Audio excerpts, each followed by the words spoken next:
Hello and welcome. You're watching NewsX and I'm Megha Sharma. Phase 3 of the election has gotten over 50% of the 543 seats that are in the fray have been polled, and therefore we are remaining with the rest of the 4 phases. But right now I'm going to put out these statistics in front of you shortly to figure out and to dissect and understand how the voters have voted this time around versus in 2019, and can there be then forecasts be made with regards to how the people have voted, and then who is this vote and seat going to go to. Let's start our conversation. I'm going to first bring in the voter turnout in 2024. Phase 1 was 66.14%, phase 2 at 66.71%, and phase 3 at 66.05%, which is almost the same with some decimal points changes that we see over here. Let's quickly also take a look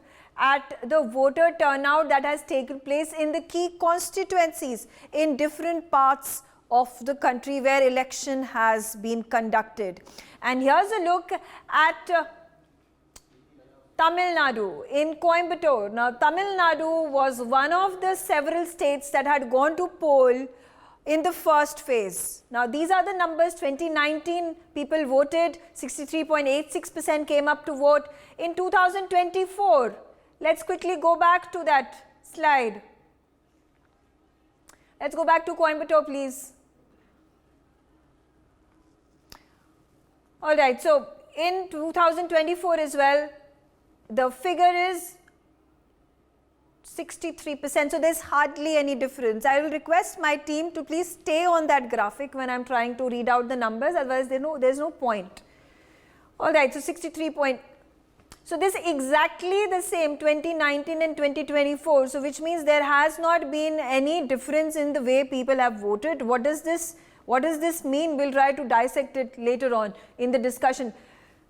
We'll take a look at the other constituency in Tamil Nadu, one of the more important, Chennai Central, Dayanidhi Maran, 2019 58.75%, 2024 53.96%. So the percentage has reduced to about 4%. Jorhat, this is 2019 77.57%, 2024 79.89%. This is Gaurav Gogoi's constituency. We move on to the next constituency. Let's quickly move through it. It's Chhindwara. This is another important constituency, Kamal Nath, 2019 to 2024. Can we put out those figures again, please? Can we put out the figures for Chhindwara in Madhya Pradesh? Can we put out the figures for Chhindwara? Okay, while we go back to Chhindwara, my team will bring it out. Nagpur, Maharashtra, yet another important constituency. It was Nitin Gadkari who was fighting this election. 2019 54.94%, 2024 54.32%, so hardly any difference. Let's move on to the next constituency, Bikaner. This is the constituency of Arjun Ram Meghwal, the law minister of the country. 59.43% in 2019, 54.11% in 2024. So that's quite the difference over there that you see. Next constituency, please. Tuticorin. Now this is Tamil Nadu again. This is the constituency of Kanimoi. 2019 69.43%, 2024 66.88%. So there's a reduction over there as well. Nilgiris. It is A. Raja's constituency in Tamil Nadu. 2019 74.01% came out to vote, 2024 70.95% of the people came out to vote. So there is again a reduction of about 5 percentage points. Let's move on to the next plate, please. Pilibhit, Uttar Pradesh, 2019 67. Muzaffarnagar, 2019 68.20%, 2024 59.13% of the people. Now, this is Sanjeev Balayan's constituency, BJP, that had won the election in 2019 as well. Tiruvananthapuram, this is the phase number 2 where Kerala came out to vote.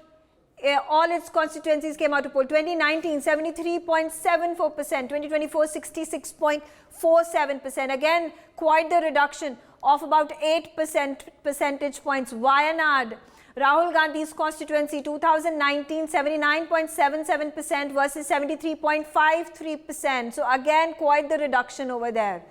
Patnam Thitta, Anil Antony, who's a new entrant over there from the BJP, 2019 it was 74.30%, 2024 63.37%. So that's a reduction of over 11 percentage points. 2019 in Thrissur, 77.94%. It has reduced to 72.90% in this constituency of Kerala. Rajnandgaon in Chhattisgarh, 2019, 76.20%. It has increased by half a percentage point, 77.42%. This is the constituency, is the former Chhattisgarh Chief Minister, Bhupesh Baghel. 2019 in Jalore, the number of people, percentage of them, 65.74% came out to vote. 2024, 62.89%. So that's a reduction. This is the constituency from where it was Gehlot's son, Vaibhav Gehlot, who came out to vote. Jodhpur, 2019, 68.89% is the voter turnout. 2024, 64.27% the voter turnout. This is the constituency of another BJP cabinet minister, Gajendra Shekhawat. Bangalore rural, we shift our focus to Karnataka. In phase 2, there was Bangalore rural that came out to vote, 64.98% in 2019, 68.30%. So there is a difference of about 3% people, reduction in the people that came out to vote. Bangalore South, 2019, 53.70%, 2024, 53.17%. So not too much of a difference in this seat where Tejashwi Surya is contesting from. Shifting our focus to Bengaluru North, 2019, 54.76%, to 2024, 54.45%. So this is hardly any change over here. Mathura in Uttar Pradesh, now that is Hema Malini from the BJP, 2019, 63.07%, 2024, there's an appalling 49.41% of the people who came out to vote. All right, now taking a look at phase 3 elections today, the seats that went to poll, the VIP candidate seats. Gandhinagar, 2019, 66.08% came out to vote. 2024, a 10% reduction with 55% of the votes. Baramati in Maharashtra, Supriya Sule, 2019, 61.82% came out to vote. 2024, 45.68% people have come out to vote. Vidisha, another important constituency, this is Shivraj Singh constituency, 2019, 71.83%, 2024, 69.20%. This is in Madhya Pradesh. Guna, again Madhya Pradesh, this is the constituency of Jyotiraditya Scindia. If we can please quickly put that out and not sift through the numbers before the anchor is able to read it. Rajgarh, 2019, 74.42%. It has reduced to 72.08% in 2024. This is the constituency of Digvijay Singh's son. Moving on to the next constituency, Dharwad. This is in Karnataka. 2019, 70.29%. 2024 reduced to 67%. So a 3% reduction in the number of voters who came out to vote. Let's move to the next constituency. Haveri, again in Karnataka, 2019, 74.21%. It has reduced to 71.19% this time around. Mainpuri in Uttar Pradesh. This is the constituency of Akhilesh Yadav's wife. 2019, 56.77% of the people came out to vote. A majority of them voted for Dimple Yadav because she ended up winning the election. In 2024, the number has reduced slightly. Badaun, 2019, 57.17%. In 2024, 52.77%. This is the constituency from where Shivraj's son is fighting the election. Shimoga in Karnataka, 2019, 76.58% of the people came out to vote. 2024, 72.07% of the people who have come out to vote. So it's quite an interesting pattern that we see that a lot of constituencies where the number of voters, percentage of them who came out to vote in 2019 was few percentage points more than they have come out to vote in 2024. What does this indicate? Does this indicate that there is a pro-incumbency factor among the people and therefore they have not bothered to come out and vote? Do you see that this is laxity on the part of the voters? And if such a thing happens, which is the political party that is going to gain the most out of this pattern of people not coming out to vote in as many numbers as they did in 2019? Let's start this conversation. Joyita on the telecast with me. Joyita, let's understand from you. What do the figures tell you? Well, the figures, frankly, if you ask me, it is confusing because we are not being able to pinpoint where exactly the shortfall is coming from.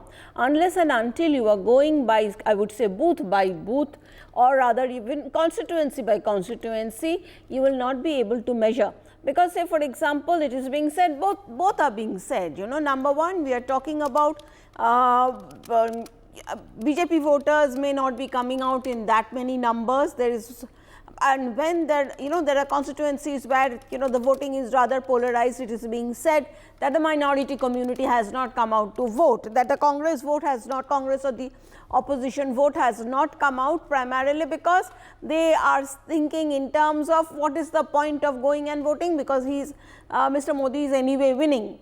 So you see, it can be either side. So we cannot say specifically until and unless we go into the finer details, as I said, right down to the level of assembly constituency at least.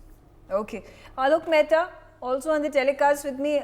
Alok ji, how do you view, why is it that the number of people who have come out to vote this time around is much lesser than last time around? And I was going through constituencies, a majority of them, there is at least 1%, 2%, 3%, and in certain cases even 10% reduction in the number of voters who have come out to vote.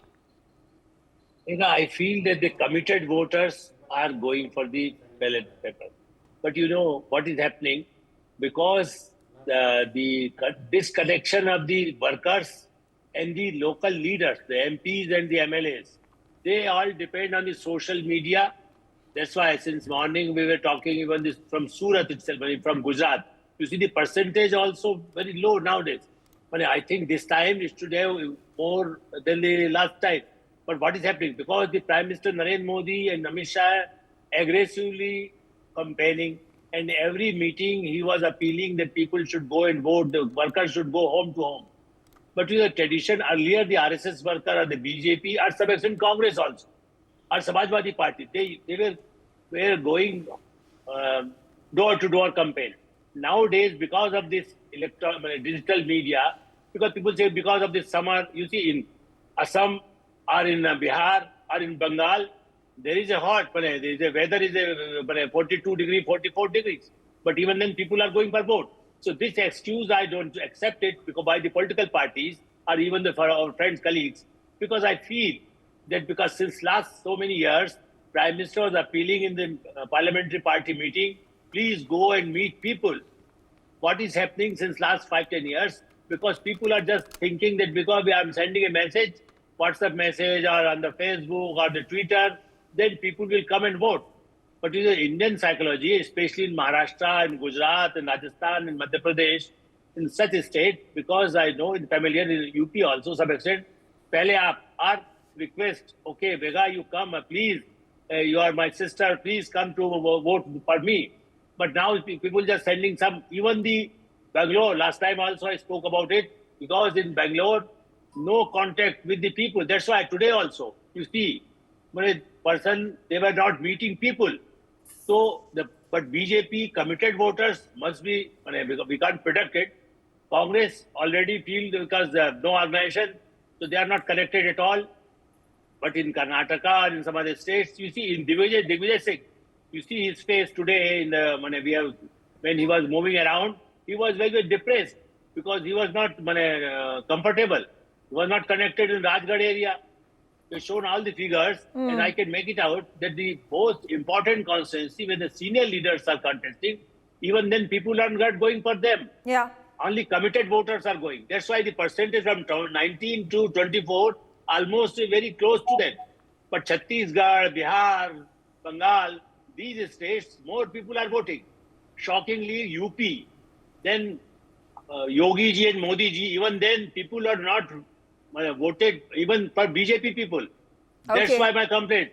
Okay, all right. So Venkat Narayan, again the same question. Is this reflective of people's mood? Is this also then saying that there is pro-incumbency and therefore people are not coming out to vote because they are assuming that the current government will also win the next election? Megha, the thing is, there is a marked decline in the interest of the voters to take the trouble of going to the polling booth and exercising their franchise.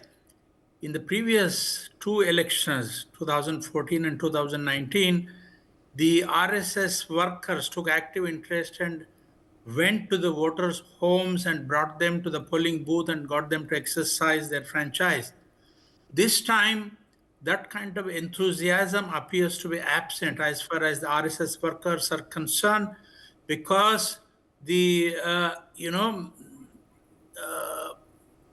lot of people who defected from other parties, whom the BJP used to attack for being corrupt or whatever, now they managed to get tickets from the BJP and have been fielded. There are quite a number of them. So the BJP, so the RSS worker is saying, I say, we were attacking them till recently, and those people come to our party, and how can we go to the voter and say, please vote for this guy? So there is a marked disinterest in the RSS workers. I think. You think, Joyita, you think that could be one of the reasons? Definitely not. Definitely not, primarily because you see, it does not serve RSS's purpose by not having Prime Minister Modi as Prime Minister. It does not serve RSS's purpose by having a so-called India Alliance government. So there is no way that this will be happening. But yes, what we can say is that there has been some sort of complacence. Now, let's look at it this way. There has been some complacence. Let's not assume that only the voter turnout has decreased because BJP voters have not come out to vote. It could have also happened, as I said, from whatever the trends we are reading, there are certain seats which are Muslim dominated. There has been a marked fall in those constituencies. So automatically it is cutting across.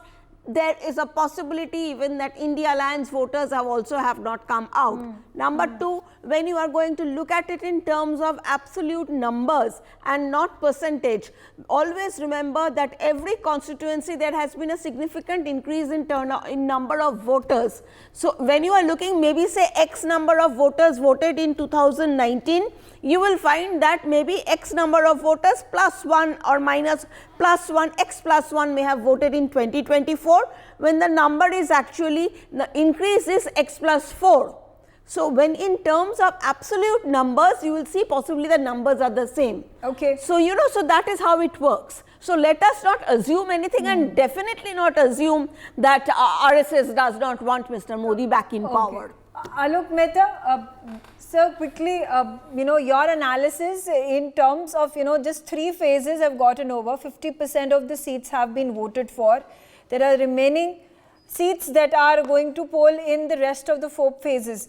Are we hopeful that this number the people are going to be more energetic in coming out and voting in the rest of the 4 phases?